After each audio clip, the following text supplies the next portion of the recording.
اسلامی بھائی نیکی کی دعوت کے لیے مختلف جگہوں پر جاتے ہیں اور وہاں پر اسلامی بھائیوں کو نیکی کی دعوت دیتے ہیں. اب دیکھیے ہمارے بزرگ اسلامی بھائی ہیں, نیکی کی دعوت کے لیے ایک جگہ گئے ہیں, وہاں پر لوگوں کو نیکی کی دعوت دی ہے. تو آپ بھی کوشش کریں کہ جہاں جہاں بھی آپ ہیں, جہاں آپ کے لیے آسانی ہے, نیکی کی دعوت دینا نہ چھوڑیے. نیکی کی دعوت دینے کے لیے ضروری نہیں کہ بہت سارے افراد ہو تو ہی آپ نیکی کی دعوت دیں گے. آپ گھر میں سربراہ ہیں, شوہر ہیں, بیٹے ہیں, بیٹی ہیں, والدہ ہیں, آپ جو بھی گھر کے فرد ہیں, آپ اپنے اسی انداز سے گھر والوں کو نیکی کی دعوت دے سکتے ہیں. نماز کی سستی دیکھیں, نماز کی دعوت دے دیں. اگر آپ گانے باجے سنتا گاتا کسی کو دیکھیں, اس کے بارے میں نیکی کی دعوت دے کر ان کو نعتوں کی طرف لگا دیجئے. اسلامی بہنیں ہیں, وہ ہفتہ وار اجتماع جو بدھ کے دن اسلامی بہنوں کے لیے اجتماعات ہوتے ہیں, اس میں خود بھی شرکت کریں, اپنی بچیوں کو اس میں شرکت کروائیں. اسلامی بھائی جو ہیں آپ کے قریب ہفتہ وار اجتماع مسجد میں فیضان مدینہ میں ہوتے ہوں گے, تو آپ وہاں پر شرکت کر لیں, تو اس سے انشاءاللہ الکریم آپ کو بہت برکتیں ملیں گی. تصویر پر آپ کے میسیجز, کال اور واٹس ایپ کو ہم نے شامل کرنا ہے. جی کال دیجیے.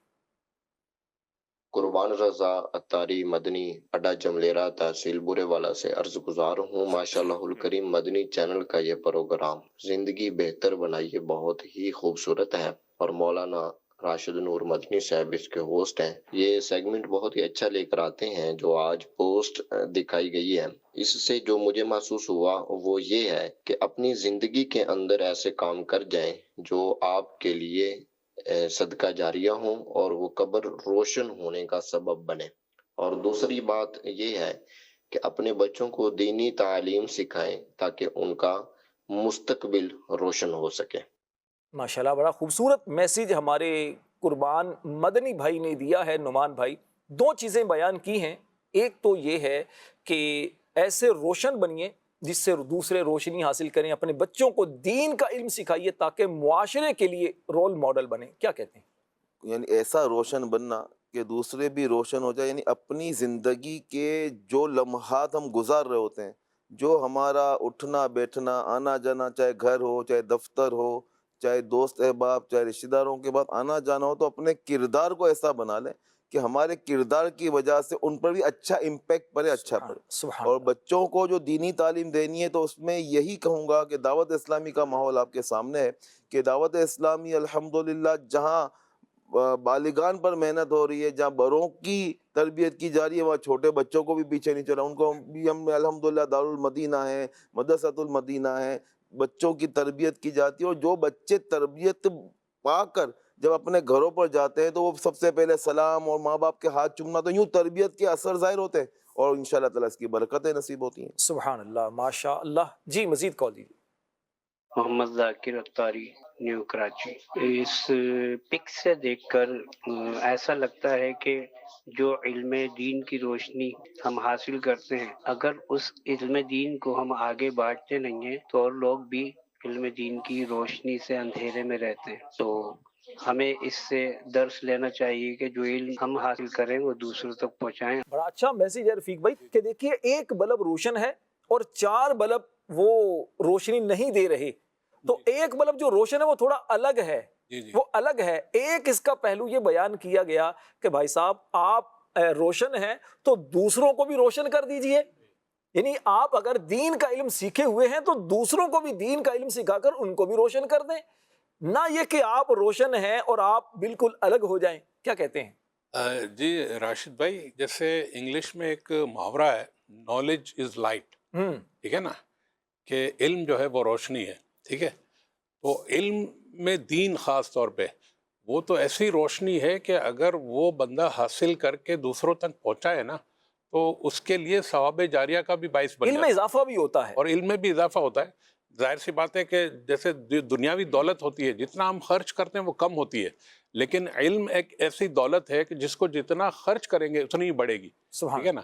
اور الحمدللہ کسی نے نماز سکھا دی, کسی نے قرآن پاک تجوید کے ساتھ پڑھنا سکھا دیا, تو یہ چاہے اس دنیا میں ہوں یا نہ ہوں, اس دنیا سے رخصت بھی ہو گئے ہوں, لیکن ان کے سکھائے ہوئے جب تک اس پر عمل کرتے رہیں گے اور وہ جتنوں کو سکھائیں گے تو یہ تو الحمدللہ صدقہ جاریہ ایک مزید ماشاءاللہ بنتا رہے گا. بنت محمد یعقوب اتاریہ کراچی سے ان کا میسیج یہ ہے کہ اس تصویر میں ایک بات جو میری ناقص عقل میں آئی, بند بلب بہتر ہے اگر روشنی ہے تو, یعنی زبان کے فضول استعمال سے بہتر ہے کہ نہ بولا جائے، اور اگر اندھیرا ہے روشنی ہے تو جلنا زیادہ بہتر ہے۔ تو اگر بولنے سے فائدہ ہوگا اور فضول نہیں ہے تو ضرور بولیے، اور ہماری شان اسی میں ہے کہ فضول کاموں کو چھوڑ دیں۔ دعائے مغفرت و بقی کی طالبہ، اللہ پاک آپ کو اور ہم سب کو مکہ مدینے کی حاضری اور جنت البقی میں مدفن نصیب فرمائے۔ میں جو اس میسیج کو سمجھ پایا ہوں شفیع بھائی، وہ یہ ہے کہ دیکھیے، اگر آپ اچھا بول سکتے ہیں تو ضرور اچھا بولیے، فضول بولنے سے بہتر ہے خاموش رہیں۔ کیا کہتے ہیں؟ بالکل ایسی ہی بات ہے اس میں کہ آدمی جب بھی اپنے زبان سے کوئی بات نکالے تو ایسی بات نکالے کہ جو اچھی ہو، لوگوں کے لیے سبق آموز ہو، ٹھیک ہے، ان کے لیے دین کی کوئی راہ نکالے۔ ایسا نہ ہو کہ آپ منہ سے ہر وقت بک بک کرتے رہیں، الٹی سیدھی باتیں کرتے رہیں اور لوگوں کے اندر نفرتیں پیدا ہو اس چیز سے، تو اس سے بچنا چاہیے۔ اس سے بہتر ہے کہ آپ ایسی بات کریں جو لوگوں کے لیے سبق آموز ہو اور ان کے لیے آگے راہ نجات کا ذریعہ بن جائے۔ کیونکہ ہمارا بولنا جو ہے نا، ہمارے جب بولتے ہیں تو ہمارا اظہار ہوتا ہے، ہماری شخصیت کا پتہ چلتا ہے کہ ہم کیا ہیں اور ہمارے اندر کیا ہے، ہم کیا بول رہے ہیں۔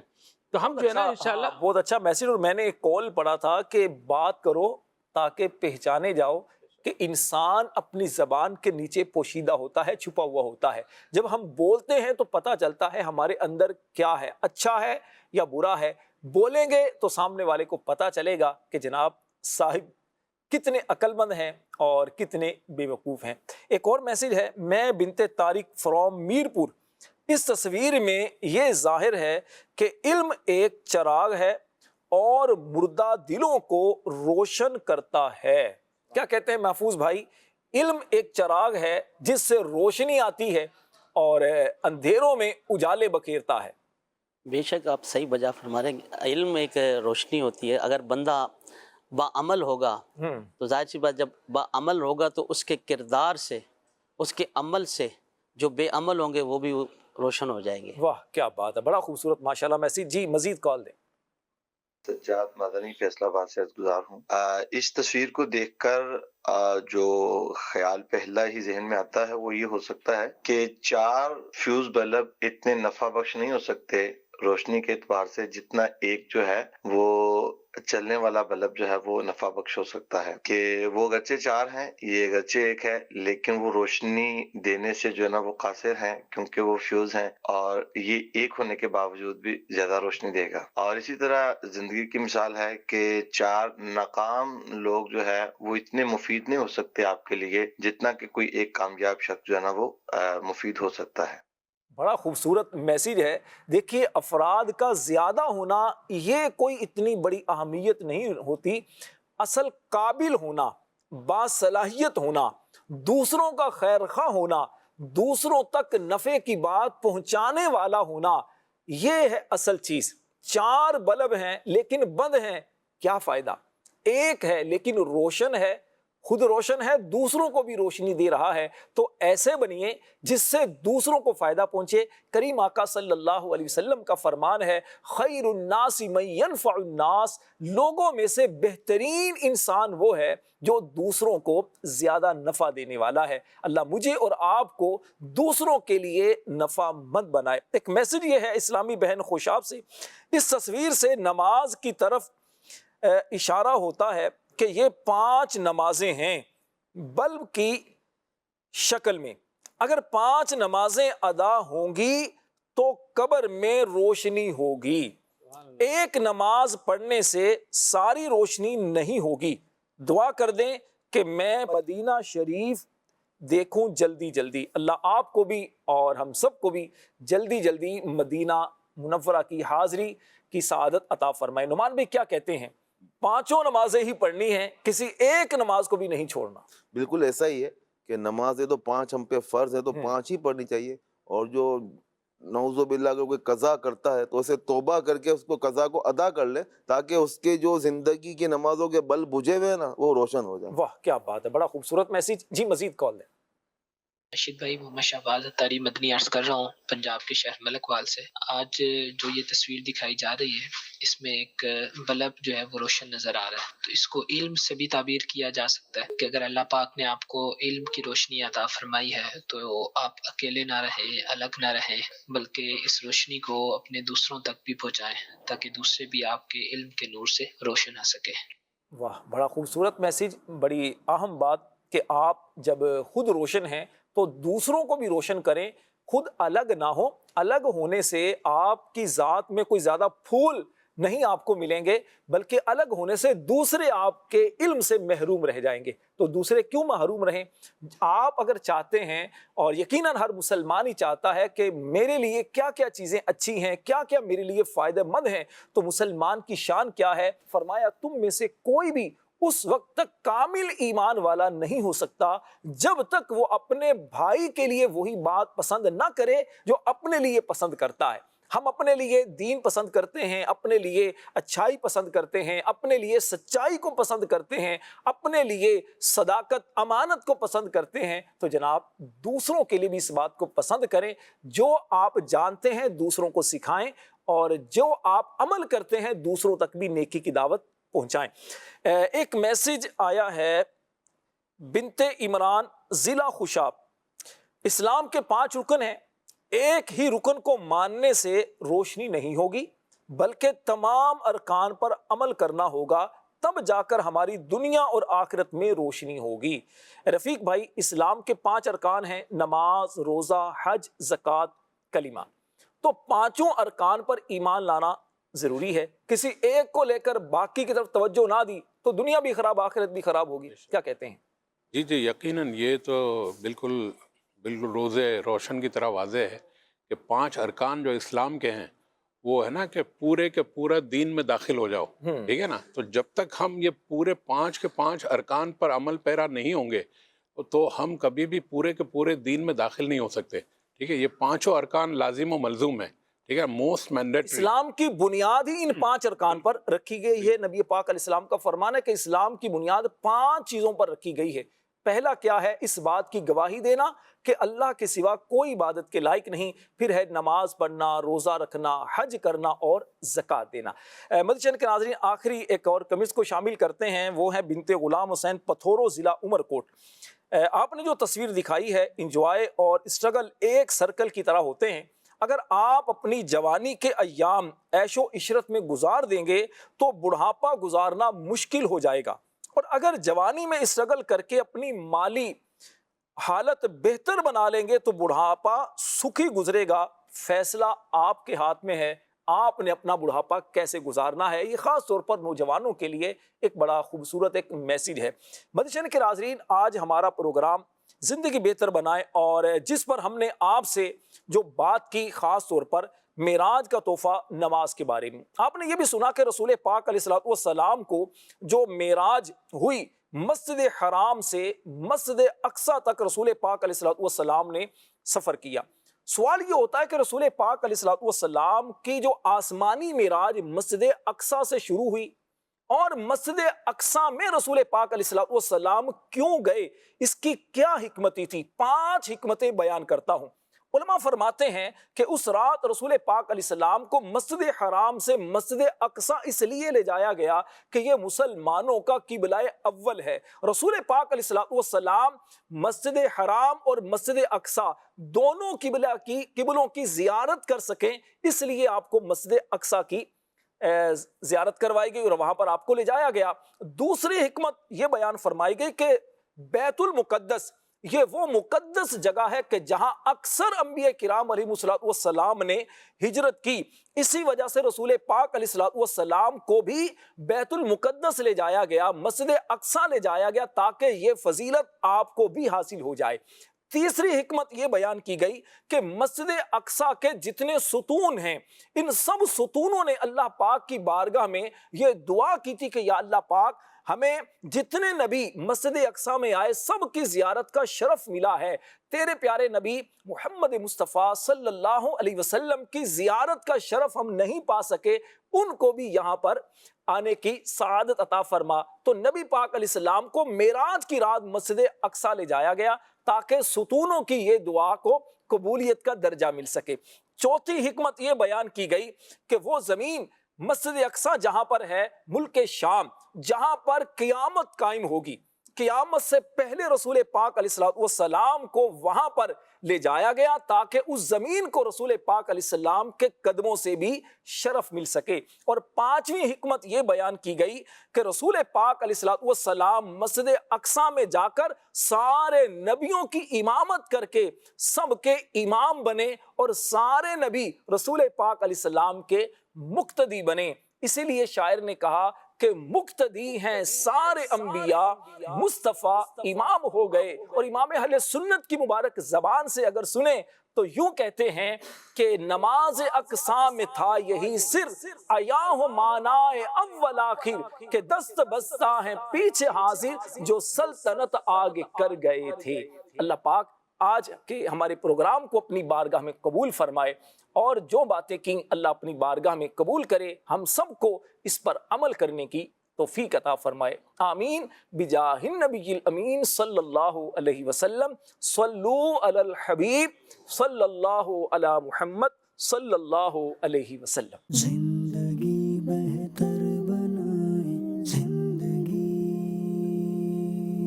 مختصر سی زندگی ہے بھائیوں، نیکیاں کیجیے نہ غفلت کیجیے۔